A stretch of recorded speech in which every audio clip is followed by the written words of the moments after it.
amené ton pitbull? Oui. Ah bah tiens. Il est pas là. Vous bousculez pas les mecs. Bernardéol. Et comment il n'est pas venu avec toi? Il en est, mais trop. J'ai fait comme les humains, certains humains avec l'âge des grossissent. Moi je sais que j'ai arrêté la vie. On le remet dans le sac.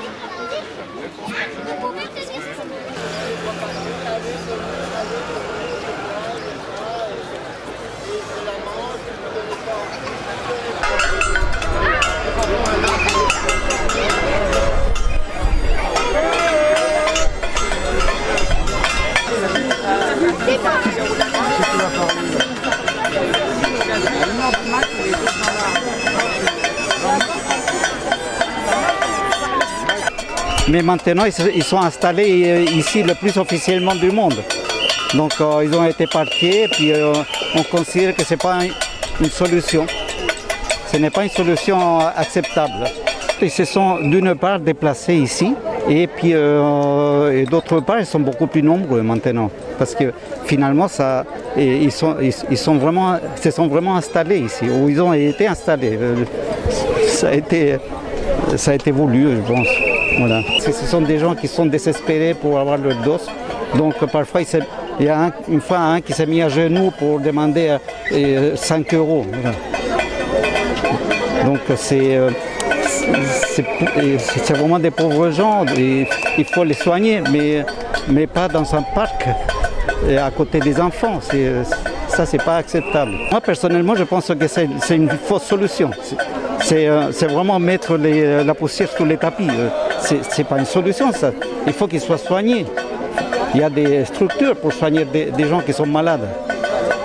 Et c'est une maladie pour moi. C'est pas juste comme beaucoup de politiciens disent que c'est des consommateurs. Pour moi, ce sont vraiment c'est une maladie. La toxicomanie, c'est une maladie. Donc ils doivent être soignés. Et non pas être abandonnés dans un parc, ça c'est pas possible.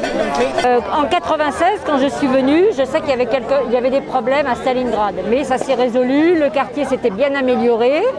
La mairie a fait venir beaucoup d'entreprises s'installer dans le quartier, rue de Cambrai et un peu partout, donc c'était plus prestigieux. Donc ils ont bien amélioré le quartier et là, depuis quelques années, on rechute dans l'insécurité et en plus toutes les personnes qui habitent à Stalingrad ou dans le jardin vivent l'horreur. Les gens ne dorment plus et c'est impossible, on ne nous respecte pas, dans la rue on a peur. Moi je suis nue de Crimée, mais j'avoue que j'ai peur maintenant, alors que je suis plutôt quelqu'un de pas peureuse. Donc c'est pas normal que la mairie de Paris nous abandonne, la mairie du 19e et ainsi que l'État. Qu'on soit ici dans un HLM, locataire privé ou propriétaire, nous voulons être aidés et retrouver notre quartier qui est très sympa normalement, mais là on est dans l'enfer.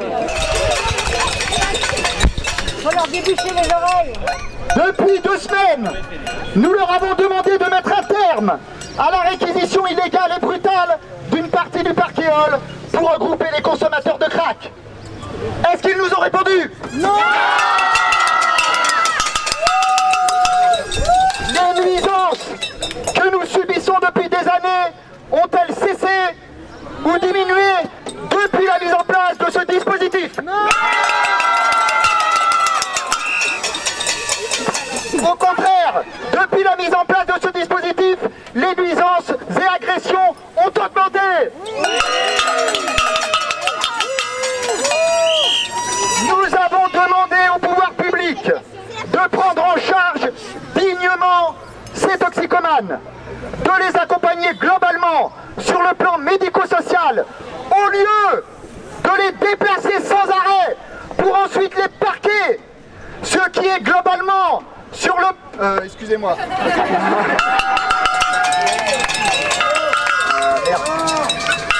Ce qui est non seulement inhumain, illégal, inefficace sur le plan sanitaire et dangereux pour eux comme pour nous.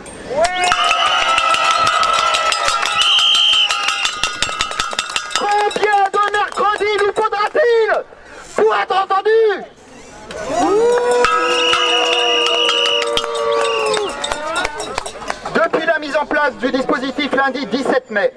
C'est un triste match de ping-pong où les élus de tous bords se renvoient la balle. Il y en a un qui dit « l'État doit faire plus et mieux ». Un autre « ce qui se passe à Éole est un scandale. On exclut les habitants au profit des toxicomanes. C'est de l'aveuglement ».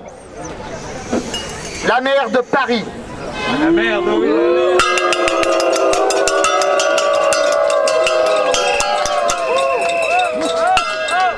Qui n'a pas encore eu le courage de venir s'adresser à nous.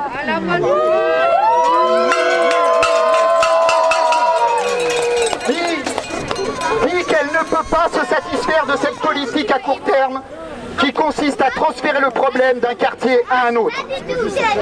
Elle dit qu'elle refuse de porter le chapeau de cette situation en mettant en cause le préfet de police. Elle estime pour finir que la bataille contre le trafic des stupéfiants est le rôle de l'État. Nous lui répondons que c'est aussi son rôle de s'occuper du problème de la toxicomanie qui gangrène depuis des années nos quartiers du nord-est parisien.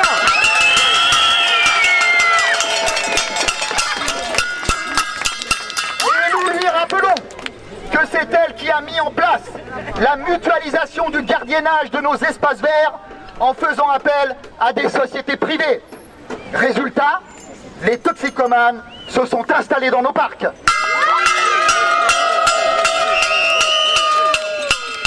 Nous lui réclamons donc le retour de gardiens attitrés pour tous les parcs du nord-est parisien. Voilà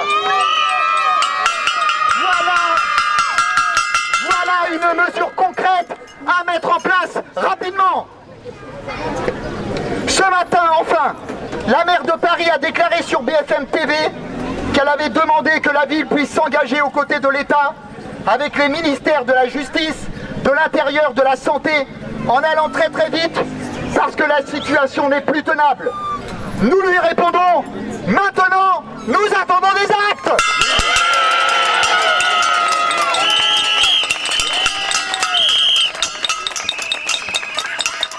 À l'occasion du pique-nique que nous organisons tous les samedis à 13h à la buvette du parc, la présidente de la région Île-de-France et la maire du 7e arrondissement nous ont rendu visite.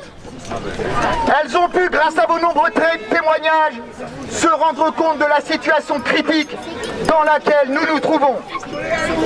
Le soir même, l'une proposait de créer un véritable centre pour les toxicomanes avec un vrai suivi médico-social et psychologique. L'autre déclarait « ça suffit de déplacer la toxicomanie de 600 mètres. Il faut vraiment agir. Arrêtons de mettre la poussière sous le tapis. » Nous leur répondons « maintenant, nous attendons des actes !»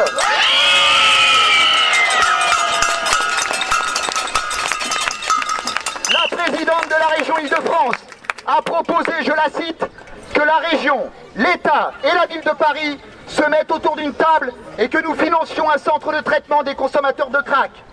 Nous lui répondons « maintenant, nous attendons des actes !»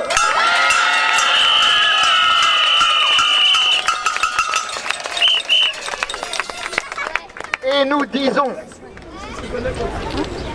au pouvoir public et à tous les élus de Paris, cessez vos chamailleries de cours d'école. Ayez le courage et l'intelligence de surmonter vos divergences politiques. Et mettez tout en œuvre pour créer ces centres afin que nos rues soient soulagées de l'anxiété qui y règne.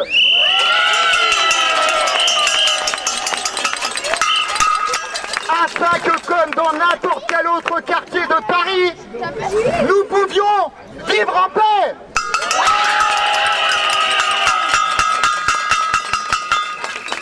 Ce que nous demandons une fois de plus, c'est que ce dispositif de regroupement des toxicomanes dans le parc Éole prenne fin immédiatement.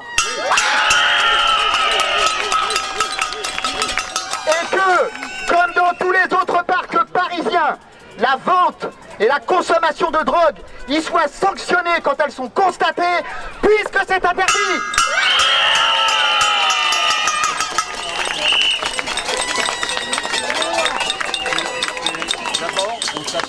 Nous voulons que nos jeunes du quartier reviennent jouer au foot et au basket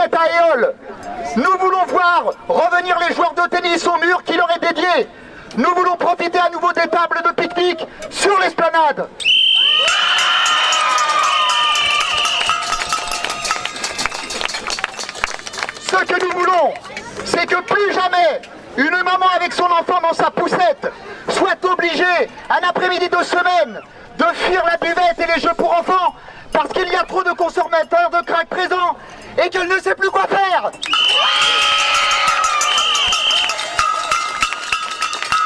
Ce que nous voulons, c'est que les dealers ne se sentent pas chez eux dans le parc-éole.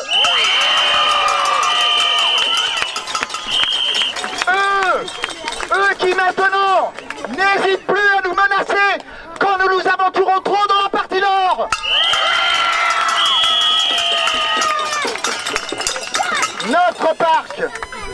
Notre parc est devenu le symbole malheureux de la politique de pourrissement des pouvoirs publics en matière de problèmes de gestion de la toxicomanie à Paris.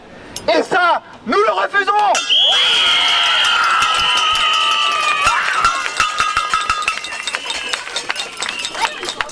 Nous voulons vivre et travailler à nouveau sereinement dans ce quartier que nous aimons.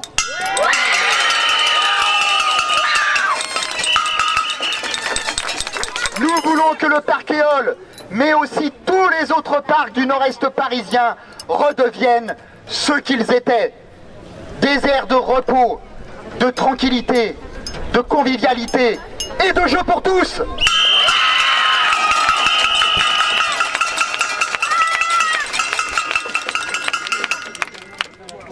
Habitantes, habitants, commerçants du quartier, le temps est venu de tous nous unir pour changer notre quartier.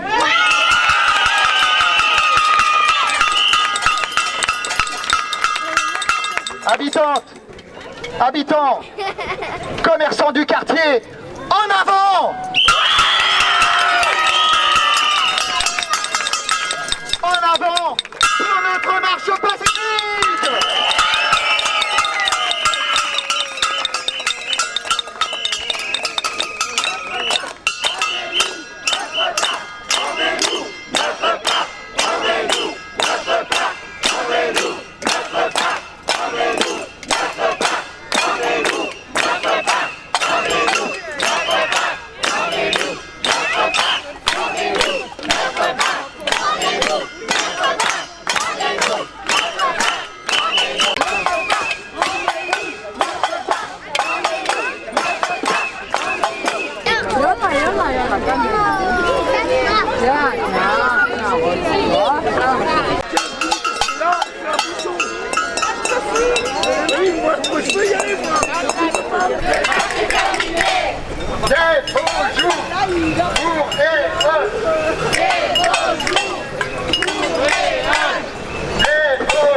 Le crack c'est terminé.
Il faut que ça s'arrête.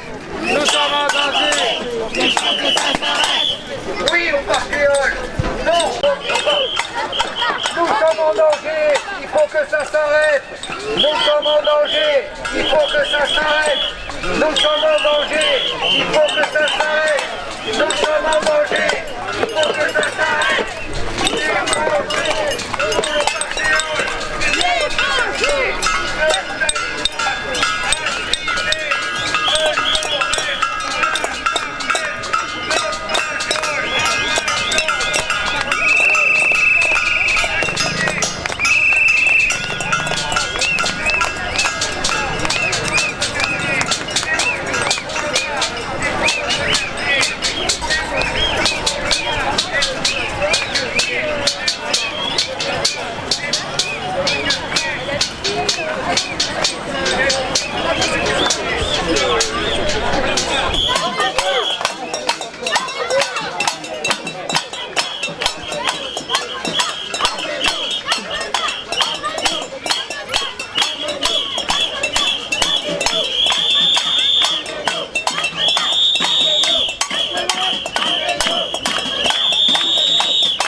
Il est mort de rire quand il entend le track c'est terminé. Nous attendons quelques instants de pouvoir, comme la semaine dernière, monter les marches et ensuite nous sortirons par la gauche, rue Riquet.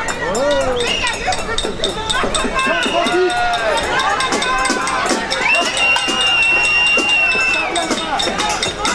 Un jour nous pourrons faire tout le tour du parc. Petit à petit, pas après pas, nous gagnons du terrain.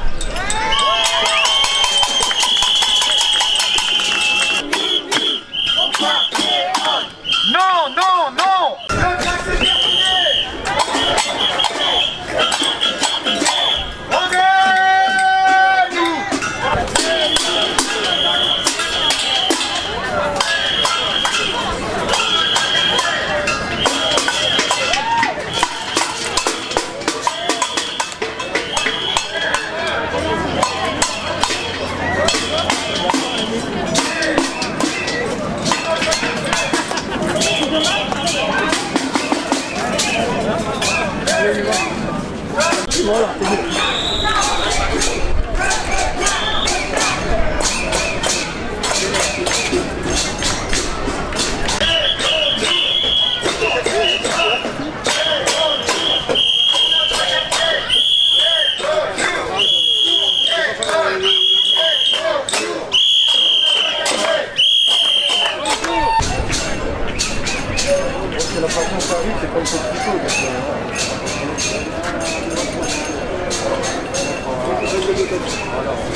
Quand je suis arrivée dans le quartier, le parc Éole était vraiment super chouette. À cette période-là, le problème avec la toxicomanie s'était un peu calmé. En fait, le problème est vraiment arrivé au moment où ils ont démantelé la colline du 18e.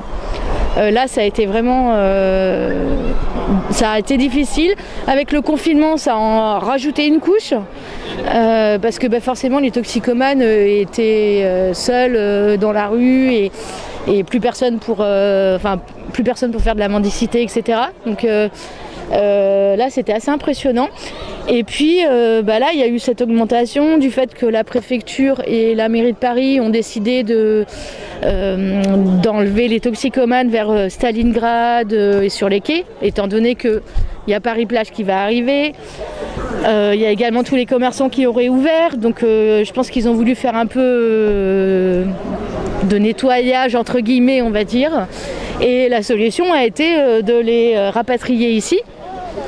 Sauf que nous, en tant que parents, on n'est pas d'accord. Un parc, c'est pour des enfants, pour les habitants. Parce qu'on parlait avec une maman tout à l'heure, surtout après le confinement, on a énormément besoin de sortir, d'aller au parc pour que les enfants courent, prennent l'air, jouent. Enfin, c'est vital quand même d'avoir un parc à Paris, un grand parc. Et moi, ce qui m'embête aussi énormément, c'est que nos enfants sont quand même en pleine construction. Ils apprennent les interdits, les lois. Et voilà, sur le chemin de l'école, ils voient des toxicomanes en train de prendre de la drogue. Et quand on a son enfant qui nous dit « Mais maman, la drogue c'est interdit », bah oui. Mais maman, pourtant la police qui vient de passer, elle n'a pas arrêté le monsieur qui prend de la drogue. Bah oui. Du coup, Enfin, pour nos enfants, nous en tant que parents, on a l'impression qu'on peut même pas les règles qu'on leur apprend, il n'y a même pas l'exemple dans la cité. Alors que non, c'est le gouvernement quand même de mettre ça en place pour que les enfants se sentent en sécurité. Il y a aussi, oui, les enfants peuvent être en danger d'accident parce que souvent sur le chemin de l'école, notamment rue du Maroc, il y a des toxicomanes le matin qui sont allongés sur tout le travers du trottoir. Du coup, les enfants doivent descendre sur la chaussée, sur la route.